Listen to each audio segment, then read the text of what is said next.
Le cloche sonna et tous les élèves se précipitèrent vers leur salle de classe, y compris Charles. C'était son premier jour d'école à l'âge de 15 ans, et il n'avait jamais fréquenté d'école auparavant. Charles était né d'un bûcheron nommé Antoine, et tous deux vivaient au sommet de la colline dans leurs premières années. Charles aidait son père à couper du bois et à s'occuper des collines. Ce bois était vendu en ville pour subvenir aux besoins de leur famille et les réchauffer dans leur cabane en raison de l'extrême pauvreté d'Antoine, qui ne pouvait pas se permettre d'envoyer son fils à l'école, bien qu'il en ait toujours rêvé. Charles avait toujours aidé son père et avait appris le métier de bûcheron. Il était devenu habile pour aiguiser la hache et frapper les arbres aux bons endroits. Il n'avait jamais eu d'amis et n'avait jamais mis les pieds en ville depuis sa naissance. Un jour, Antoine parla à Charles de son projet de l'envoyer à l'école. Charles demanda ce qu'était une école, et Antoine montra le bâtiment rouge en bas de la colline. À l'école, Charles rencontra le mot « ambition » pour la première fois de sa vie. Il ne comprenait pas le concept, car il avait toujours aidé son père à couper du bois.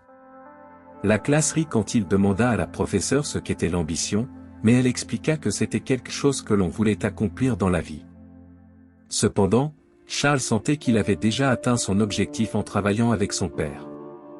Il expliqua qu'il coupait du bois et portait des branches des arbres de la colline avec son père, et que c'était tout ce qu'il faisait.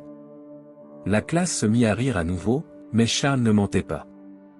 Les enfants avaient l'habitude de rire de ce qu'ils ne connaissaient pas. La professeure dit à Charles qu'il devait avoir une ambition, car sans ambition, il serait une personne sans but, vide et sans direction. Cela fit réfléchir Charles. Il ne comprenait pas pourquoi la professeure lui demandait d'imaginer quelque chose, un but ou une destination. Pour lui, couper du bois le matin et dormir la nuit suffisait. Il ne voyait pas la nécessité d'en faire plus. La professeure insista pour qu'il suive un chemin et travaille dur pour atteindre sa destination. Charles demanda quel était ce chemin ou cette destination, mais la professeure commença à s'impatienter. Elle expliqua qu'il s'agissait du chemin vers l'objectif ultime, le vrai chez soi. Charles se demanda pourquoi il devrait s'efforcer sur un chemin qu'il ne voulait pas emprunter. Il trouvait étrange qu'ils appellent cet endroit un objectif ou une destination, et qu'ils s'attendent tous à suivre ce chemin pour y arriver. Charles sentit qu'il n'avait pas besoin d'atteindre un objectif qui ne l'intéressait pas. Il se demanda si c'était obligatoire pour tous de suivre ce chemin. Que se passerait-il si quelqu'un était déjà à sa destination? Est-ce que ce serait une idée horrible? Est-ce que les gens qui choisissent de ne pas suivre ce chemin sont considérés comme sans direction? La professeure insista pour qu'il ait un objectif, mais Charles répondit qu'il avait déjà atteint sa destination en coupant du bois le matin, en buvant du thé le soir et en dormant la nuit. Cela ne fut pas considéré comme une ambition par la professeure, qui se fâcha et renvoya la classe. Ce soir-là, Charles raconta à son père, Antoine, ce qui s'était passé à l'école. Antoine rit de la réponse intelligente de son fils et lui demanda ce qu'il ressentait par rapport à sa vie. Charles était heureux de couper du bois, car c'était tout ce qu'il faisait. Il trouvait satisfaction et bonheur dans son travail. Mais la nouvelle perspective à l'école, appelée ambition, lui disait que le bonheur et la satisfaction n'étaient pas si faciles à atteindre. Il fallait beaucoup de travail et de douleur pour atteindre l'objectif. Charles se demandait s'il avait vraiment besoin d'emprunter ce chemin pour trouver les sensations qu'il désirait. Antoine plaisanta en disant que les professeurs avaient aussi des ambitions pour réussir. Il laissa Charles seul pour réfléchir. Le lendemain, à l'école, Charles fut le premier à parler de son ambition. Il expliqua qu'il y avait réfléchi et qu'il voulait devenir médecin. La professeure fut ravie et applaudit Charles. Charles regarda par la fenêtre et vit qu'il pleuvait, des nuages gris grondaient dans le ciel. Les nuages ne suivaient pas une direction spécifique, il pleuvait simplement. L'herbe ne poussait pas de manière ordonnée, elle poussait simplement. Charles réalisa que les éléments de la nature ne semblaient pas avoir de plan, ils étaient simplement fidèles à leur nature. Il vit un jardinier tailler l'herbe en un beau dessin. Il comprit que les humains ne pouvaient pas vivre avec la nature sans la modifier, et que les humains eux-mêmes faisaient partie de cette nature. Charles réfléchit à la simplicité et à l'authenticité de la nature. Elle suivait son cours, sans avoir besoin de but ou de destination prédéfinie. La musique que composait la nature était une mélodie sans partition, ne demandant pas de suivre un chemin. En fin de journée, Charles rentra chez lui et partagea ses réflexions avec son père. Il exprima la beauté qu'il voyait dans la vie simple qu'il menait, en coupant du bois et en vivant en harmonie avec la nature. Charles croyait qu'il n'était pas nécessaire de suivre un chemin difficile pour atteindre le bonheur et la satisfaction.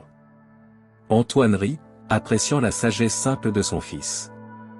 Il expliqua qu'à l'école, on enseigne différentes perspectives et idées, mais cela ne signifie pas que tout le monde doit les suivre.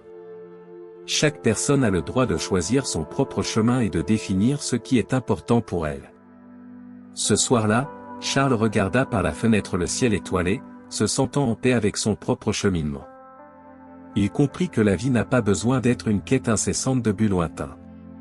Parfois, la véritable richesse se trouve dans la simplicité du présent, dans les choses que nous faisons déjà et que nous aimons. Ainsi, Charles continua sa vie, trouvant joie et satisfaction à couper du bois, à prendre du thé le soir et à dormir sous le ciel étoilé. Il apprit qu'il n'y avait pas une seule formule pour le bonheur, et que chacun pouvait trouver son propre chemin vers l'épanouissement. La musique de la vie de Charles n'avait pas besoin de partition, elle coulait naturellement, guidée par le rythme de son cœur et par l'harmonie de la nature qui l'entourait. Et il savait, profondément, qu'il était exactement là où il devait être. Les années passèrent et Charles continua à mener sa vie avec simplicité et contentement. Il devint un maître dans son métier, perfectionnant ses compétences de bûcheron. Chaque coupe de bois était faite avec précision, et il pouvait sentir la connexion entre ses mains et la nature qui l'entourait. Pendant ce temps, le monde autour de lui changeait rapidement. De nouvelles technologies apparaissaient, de nouvelles carrières étaient explorées, et beaucoup cherchaient inlassablement plus, toujours plus. Mais Charles resta fidèle à son chemin, trouvant la richesse dans la simplicité de sa vie au sommet de la colline. Parfois, il se demandait ce qu'étaient devenus ses anciens camarades d'école, ceux qui partageaient leurs ambitions de devenir pilotes, médecins et ingénieurs. Avaient-ils trouvé la satisfaction qu'ils cherchaient? Ou étaient-ils encore à la recherche de quelque chose de plus, poursuivant toujours un but lointain? Charles n'avait jamais ses réponses, mais cela ne le dérangeait pas.